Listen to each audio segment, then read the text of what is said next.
All right. Welcome to another episode of Connect and Politics. We're here with a special guest. Please introduce yourself by telling us your name, where you're currently located, and your favorite snack. Sure. My name is Christina Henry. I am currently located in Chicago, and my favorite snack right now, I guess it's cherry tomatoes. I eat them all day long, so I guess it's Nice, healthy, but I would eat them even if it wasn't healthy.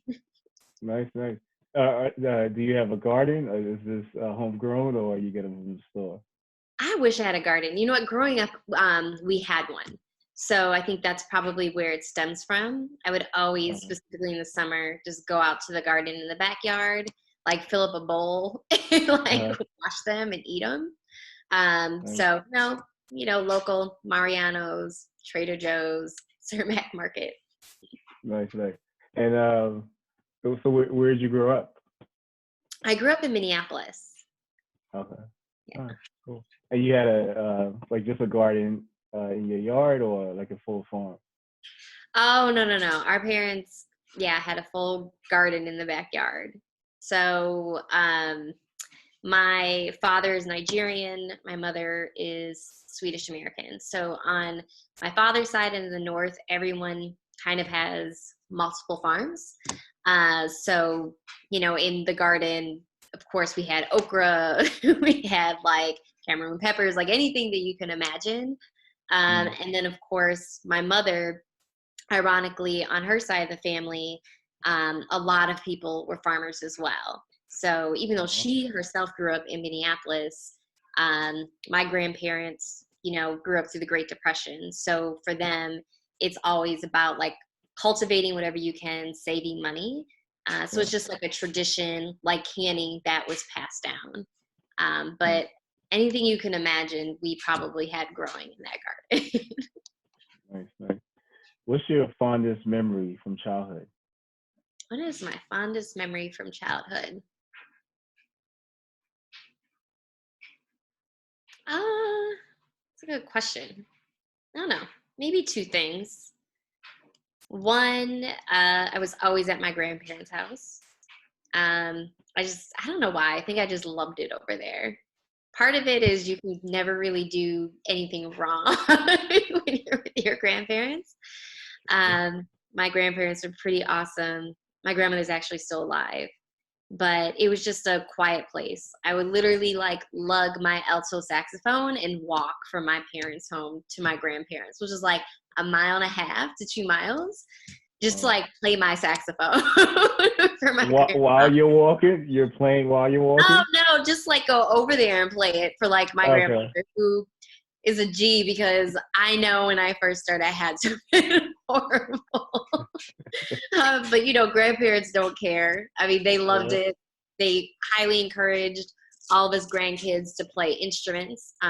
Because for them, if you played an instrument, that was like a sign of kind of being like upper echelon, if you think of it Yeah. from that perspective, Yeah. especially if you grew up poor the way they did.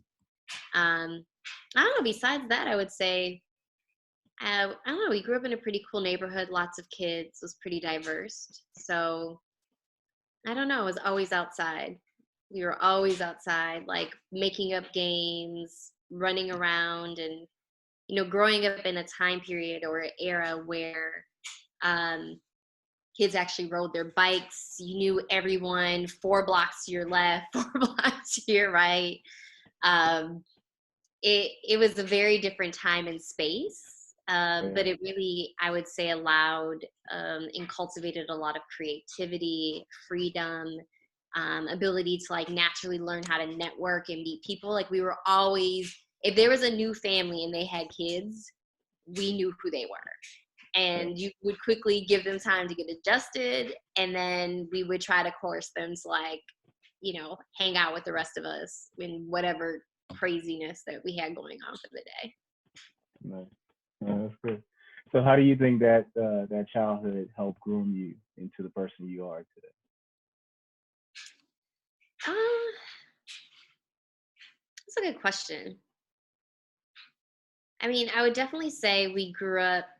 in a strict household in terms of, you knew you had to get your chores done. If your chores were not done on a Saturday, you weren't going outside. You kept the house clean. You definitely understood boundaries. But one thing I would say I appreciated the most about my parents is that, when you had everything done that you needed to, achieve, like, they weren't trying to keep us in the house. So we were allowed to just go out and meet people and roam. We were allowed to be active, play sports. God, as a kid, I never worried about my hair or, God, I was probably a little bit of a tomboy. And I always wanted to be the boss. And these were attributes, I would say, as long as it was holistic, it was Jesus-like as much as possible. Our parents definitely, they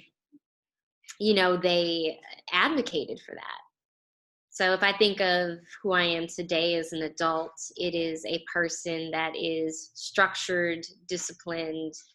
I'm very strategic, but at the same time, you can't put me in a box. I like to create my own boundaries, my own rules, while still respecting others in the personal space. And definitely, I love meeting people. So I would say quarantine sucks because, the way you spend quality time is very different. Yeah. We've had to adjust, right? We've had to evolve, at least during this time. Yeah. That's good. So you brought this up earlier, but and you brought it up about your grandparents. So I want you to touch on both your grandparents and your parents. Some of the most important lessons that you learned from them. Let's see. We'll start with grandparents. So I spent a lot of time with my grandparents, my mother's side, because my grandparents on my father's side are in Nigeria. But on my mother's side, I can't emphasize this enough. Having two grandparents and one, again, who's still living, that grew up through the Great Depression, they really had an appreciation for everything that they owned and that they had.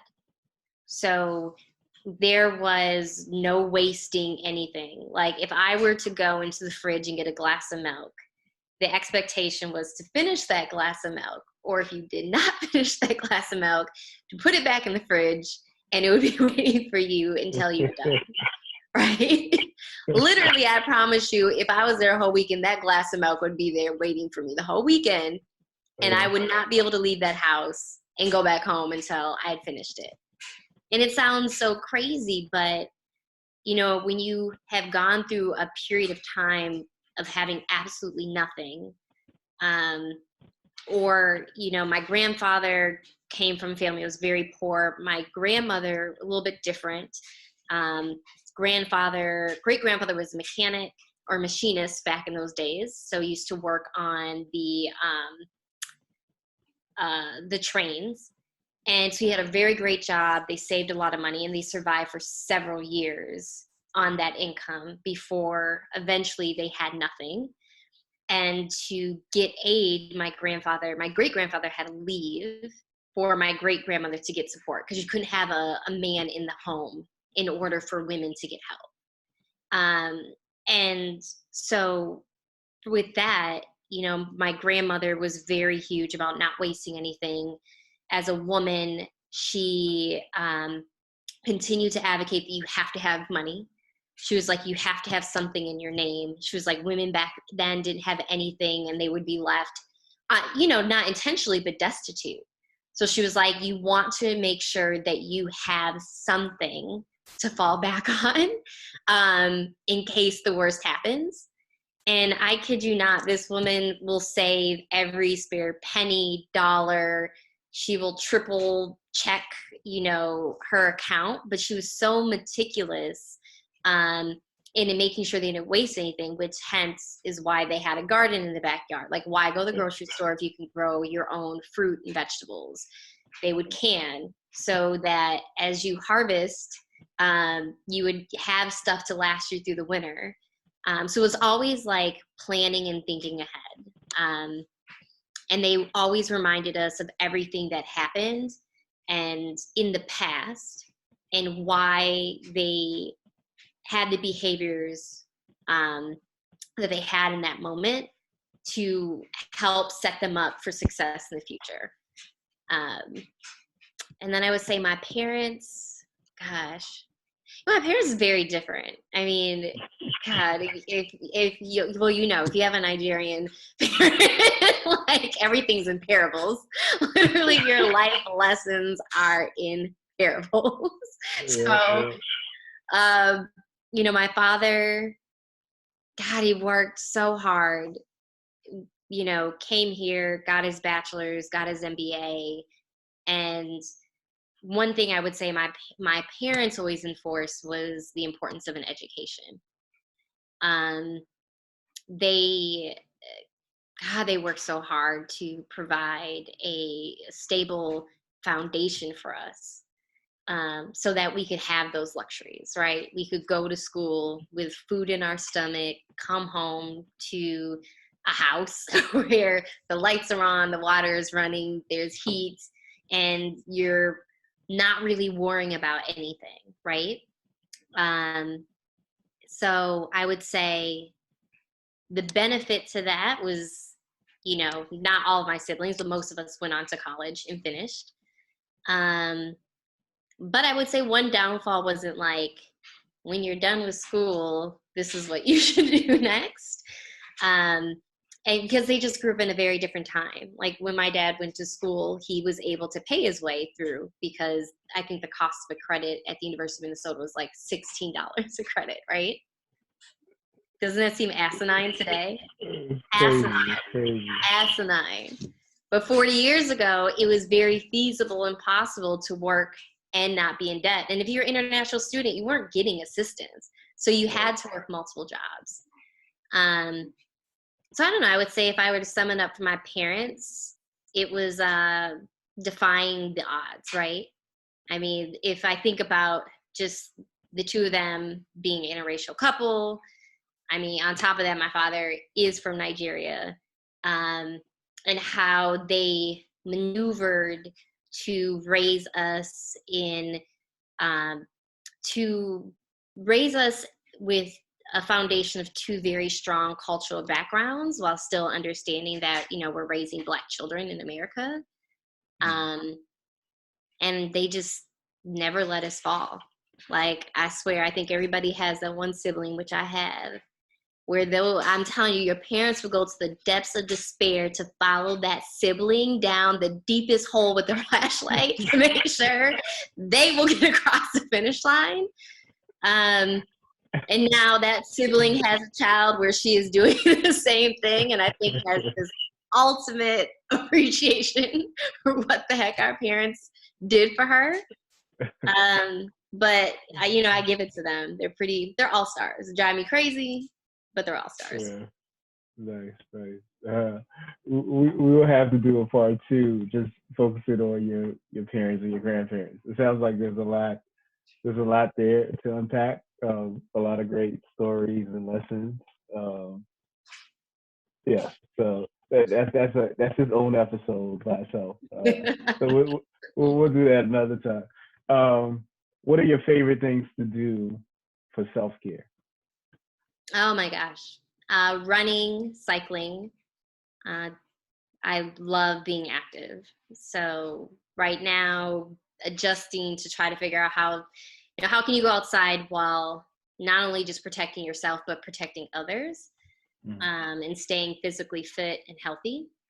I will say I can admit to being vain. I learned how to thread my own eyebrows on YouTube.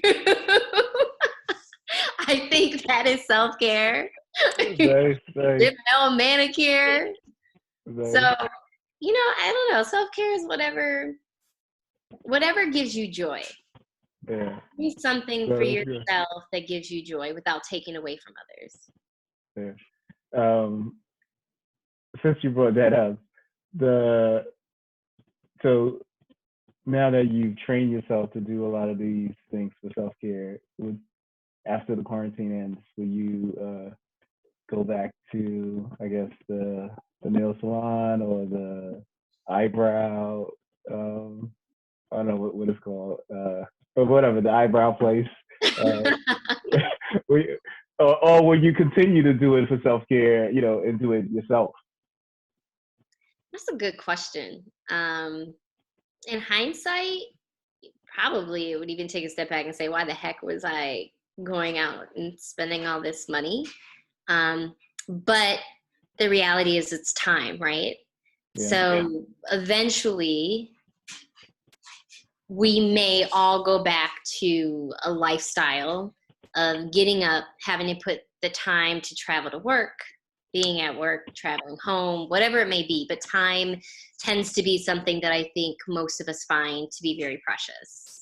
So the only way I could foresee myself going back, because I like to save money and be frugal and not spend. And now I'm like, oh, this is, whole new pot of money that I can retire on eventually. But yeah, I think if the only way I could foresee that happening is if I were to allow life to get so crazy again that I wasn't making time to do something this simple on a bi-weekly basis. No. So, what's something in life that you're not willing to live without? Wow, something in life that I'm not willing to live without. I don't know. I guess something tangible. I don't know. I don't know. I would say something like I'm not willing to live without would be my family. My family's important to me. They're such a key and instrumental foundation to who I am as a person. Intangible, Jesus, because he keeps me sane. Telling you, keeps my compass going north, even when I may want to share very much alternative thoughts. So, yeah. Good. What motivates or excites you? What motivates or excites me? I would say change, doing something new. I love creating strategies. So it could be creating a strategy or a plan for a trip that I'm going to take. It could be, some type of corporate initiative at work. Hell, it could even be my strategy of how I'm going to execute my errands for the day. I naturally think through each of those processes, but I definitely will say that the defining a moment is finding the way to be most proficient with my time, so that I can have more peace in the day. Since you brought this up, actually, this is perfect time. So, what do you do in your professional life, and how did you get to where you are? It's a good question. I have pretty much been in retail strategy my entire professional life. So, long story short, I started actually in stores working for a large mass retailer. Was provided a lot of really great promotional opportunities while I worked for that company, and moved actually fairly quickly. When I look back at it, I think it was great because I was constantly being challenged and stretched. Sometimes I think to myself that it was difficult because I was a little young compared to my peers. There's about a 10 to 15 year difference. And while intellectually I was definitely there, I do think that as you're learning to navigate corporate America and some of the political dynamics, Doing that while protecting your brand and being very proficient in conversations and negotiating and coaching. I was a little young. I was a little young for some of the complexities that I think I was dealing with. But from there, I actually left the company for a promotional opportunity and went to a mid-size mass retailer. So I've always been really I've done space category planning, where I design stores. I've done merchandise planning and buying. And then that company went under, so laid off, spent 9 months trying to find myself, and a large portion of my savings because, it's when you're trying to transition careers and move from one space to another. I knew I didn't want to do mass retailers anymore. I wanted to move to the brand side. I was over brick and mortar, wanted to be strictly into more of like an e-commerce and digital space, where the second job allowed me to do a mix of both, or as part of my responsibilities. And definitely wanted to be more cross-functional again. So I did that, worked for a beauty brand company, where I had an amazing opportunity to help, lead P&L, work with a marketing team, work with a supply chain team, finance team on various different processes, best practices, and procedures. So, yeah. And now I am applying for grad school programs so I can transition my career just a little bit more. So it sounds like there's a few transitions that you named. So what would you say is the riskiest thing you've done professionally?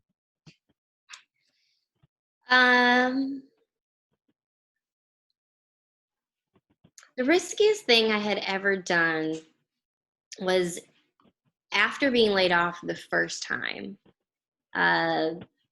turning down job offers that, it had the title, it had the money I was looking for. But the reality is that I didn't fully understand that I was tired of being a subject matter expert really in the supply chain world, in the mass retailer world, and that I wanted to really be more of a generalist, right? I didn't fully understand or conceptualize. I couldn't articulate it, completely verbalize it. But I found myself in this place that I was turning down comfort, right? A confirmed paycheck every 2 weeks, and healthcare with benefits and a 401k. And that was scary. It was so scary because in the beginning, I would say friends and family like, all right, we're with you, whatever. And I would say after the first 90 days, people started to get really nervous. And they're like, so what are you doing? Like, what are you doing? And I'm like, case study prep, write resumes. Like, what else do you think I'm doing? And then, after 180 days have gone by, right? Everyone is like, okay, but you should really just accept any job, right? You could eventually run out of money. Yeah. Could you imagine, like, you're already freaking out inside, and now you got other people freaking out, but you know that if you don't stay the course, and I would say stepping out on faith, right? You've prayed for something, you're in the middle of the valley, you don't know when you're going to get out of the valley, but staying the course and understanding that if you go backwards, you're still in the valley. It just might not be as thick and dense as it was before. So, yeah, it was tough. It was really tough. This was the 9 month Yeah. deal. Yeah.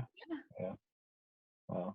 So, what's one thing that you would love to learn that you haven't gotten to yet? That I would love to learn professionally, personally. No, it's better personally, actually. Okay. What is something I would love to learn personally? Oh, good God.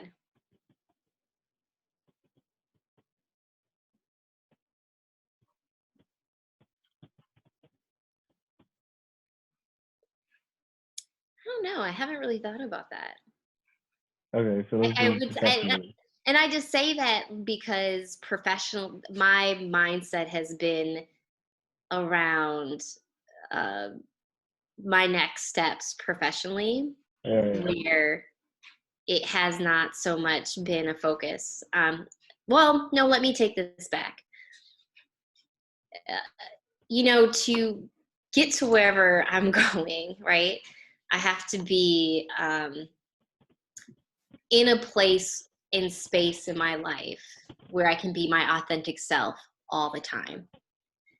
Something that I would say I have worked on very much over the last couple years, specifically really in the last role that I was in, but very much I would say the last 3 years, is as I am transitioning and growing as a woman, an aunt, a friend, whatever, right? To be my authentic self no matter where I am. Meaning the person that I am at home, I can be that person at church. I can be that person when I'm mentoring students. I am that same person in my professional life. And continuing to value that when you are your authentic self, I feel like you are you're in a space where you're like able to find joy. So I would say, to answer that question, like, how can I just be in this place of, where I can just live joy, experience it, even if it's like, I don't know what the heck I'm doing in the yeah, moment, which yeah, drives me crazy. Uh, but doing all of those things while being exactly who I am, and how do you be unapologetic for that, right? Um, and continue to transition, grow, all of those yeah, things. yeah. No, that's a good one. That's a that's a journey. It doesn't seem like it's something that you would just you just learn it and move on. No. It's something that you you're continuously improving and getting better at.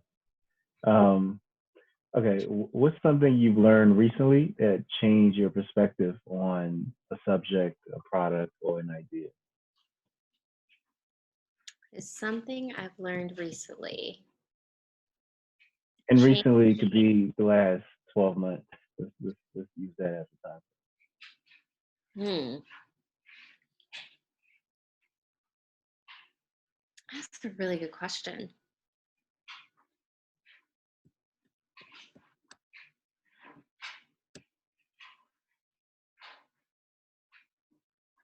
That is actually a really good question.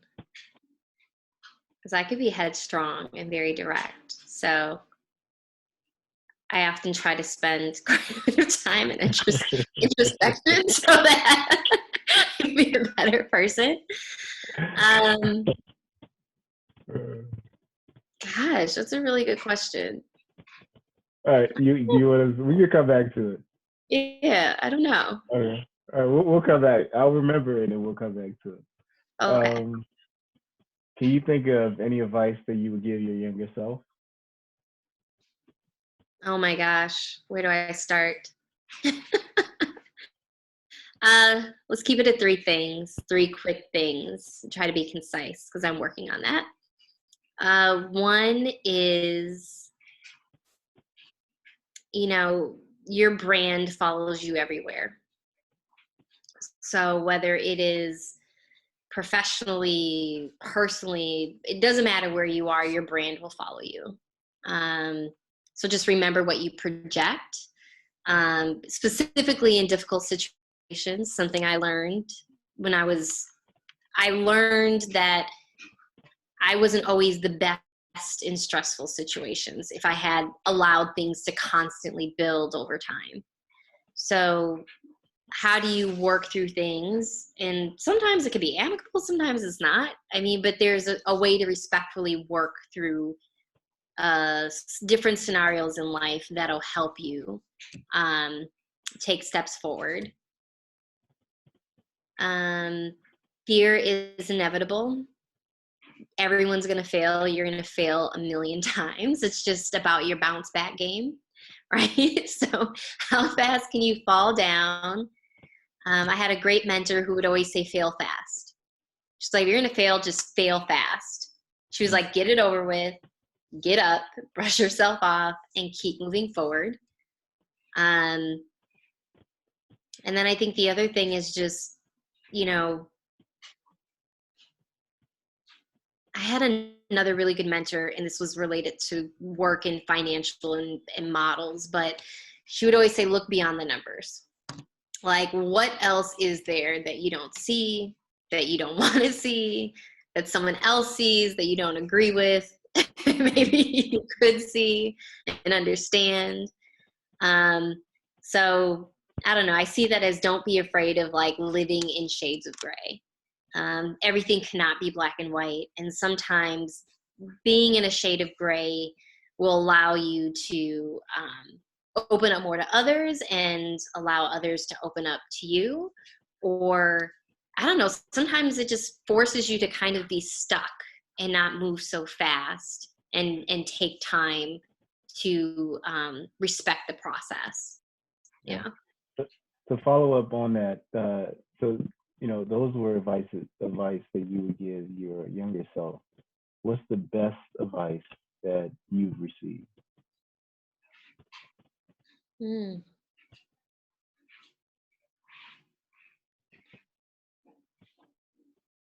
It's actually it's from my, well, now our old pastor at Fellowship in Chicago. But I remember there was this one sermon, and I've been living by this for the past couple years. And, you know, he stated that there's two things in life that you can never get back: your peace and your time. So however you spend those two things, just know in this moment, you're not getting it back. You can't do anything about it too once it's done, right? You can reflect on it. You can choose how you want to proceed and move forward, but you can't change what's been done. But it's basically just around being extremely diligent of how you utilize those two things, or allow, even, it could be other things. It could be your job. How does your job impact your peace and your time? It could be something as simple as, you know, going to Target versus Walmart. I don't know. But yeah, it was really good advice. That's a jewel. That's good. What has been the toughest thing you've had to tackle, and what helped you get through it? Actually, still working on it. It has been writing essays for a specific MBA program that I am in the process of applying to. Gosh, part of it is fear of not getting in, knowing I want to transition careers, and how can you convey what you're trying to do in 450 words, right? And be as precise and concise as possible. What has helped me get through it is being very open about my journey in the process. So with all my friends who have, you know, gone through the program, when I'm having moments of writer's block, just asking people like, pray for me, or can I get 15 minutes of your time to walk through these thoughts? I'm on version number 3,560 of essay 1. And this is going to drive me crazy. So, you know, as someone who is a recovering perfectionist in my life, the more I've been able to talk about it and not struggle with everything alone. You know, I had a friend last night, we were just FaceTiming, and she was asking, what was I doing? And I showed her, and she's like, oh, the essays. And She asked what I was writing about, and that led into a really dope conversation of some ideas of things that she would possibly write about that was actually it really provided a foundation and some structure to an idea that I was working on. And had we never had that conversation, there's probably a good portion of my day today that may not have been productive. Yeah. Yeah. Well, that's the power of sharing. That's powerful. What makes you happy? What makes me happy? You know, I don't even know if it's about being happy, right? It's about what brings me joy. So, brings me joy is I starting my day reading devotionals. I notice that changes my mindset, the intention, the energy that I have, how I project myself in different situations. It definitely sets a tone and intention. Things that bring me joy, quality time with family and friends. Like I love it. I'll be honest. Yes. Like any normal person, I do like to go out, but quite frankly, the only thing that I miss is like not being able to have Sunday dinners and inviting all of, my friends over, or, I can't go home to Minneapolis right now and spend time with my family or my grandmother because my parents are over 65 and my grandmother is 100. So, Wow. it's having quality time, the physical touch, and I don't know, just I would say spontaneous experiences. I would say things that bring me joy is freedom, right? Freedom to get out and run, freedom to get out and ride my bike, freedom to walk anywhere. I would say those are everyday luxuries that I don't know until this period in time I've ever thought about the fact that, wow, here in the US, trust me, I've traveled all over the world, but we really do have a lot of luxuries, because even what quarantine looks like here is so different than what everybody else is going through throughout the world. Not the same. Yeah, that's true. What qualities or character traits do you admire in other people?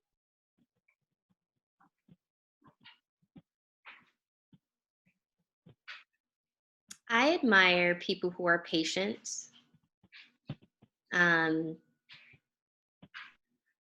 Slow to speak, quick to listen. Patience is a vice. I'm working on it my whole life.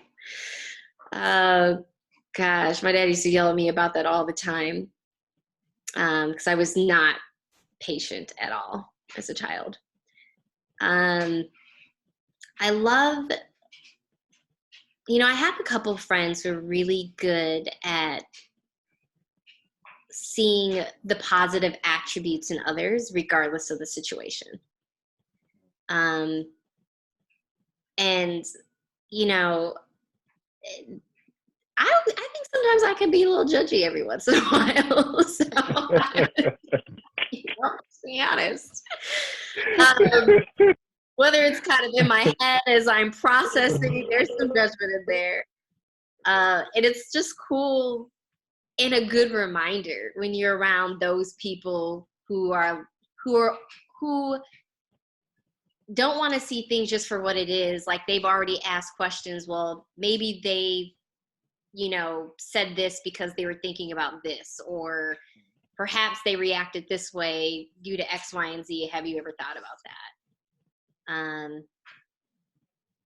I say people ask like really good open-ended questions. You ask good open-ended questions. So I was like, yeah, Imani does that too. Sometimes she'll ask me a question. I'm like, I don't even have the answer. I think. Yeah, it's not about the answers. It's about the processing the question and how it allows you to think and approach, Yeah. approach life.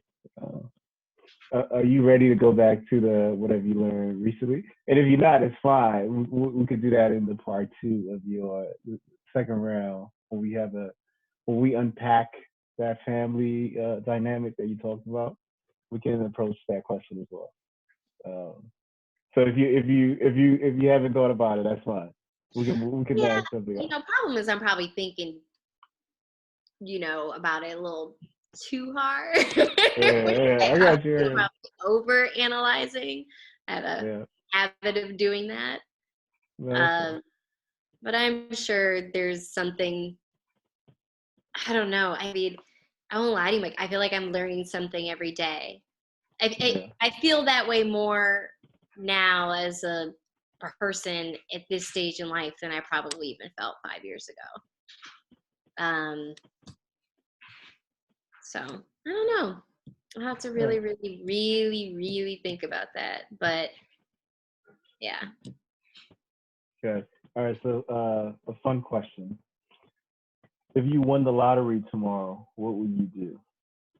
Man. If I won the lottery tomorrow, what would I do?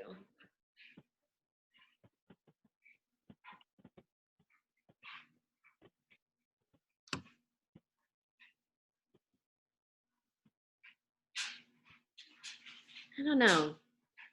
Good question. I would make sure my family is okay. I would tithe. I always said I was like, I would work, but no, I would have some type of, I really would want to focus on some type of like philanthropy, right? So, and have the ability to just travel.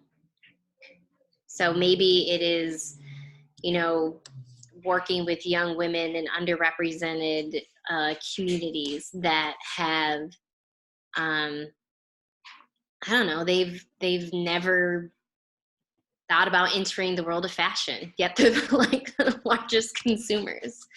I mean, I don't know, but it would be something. Hopefully something of value that gives back to the community and is a value add, right? The biggest thing is whatever I would be doing, I would want it to be a value add to others. But yeah, definitely I would come home maybe 2 or 3 times a year. But if I could just like travel the world and in pursuit of something else, that would make me very happy. Nice. Well, we have to work on you win the lottery, so you can. Let's just hope it's enough money. All right. So for our final question, how do you define success?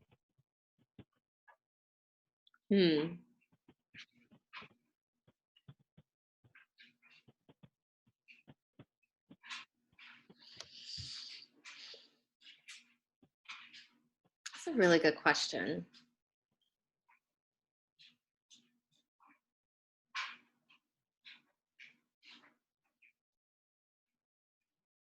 I think success is personal.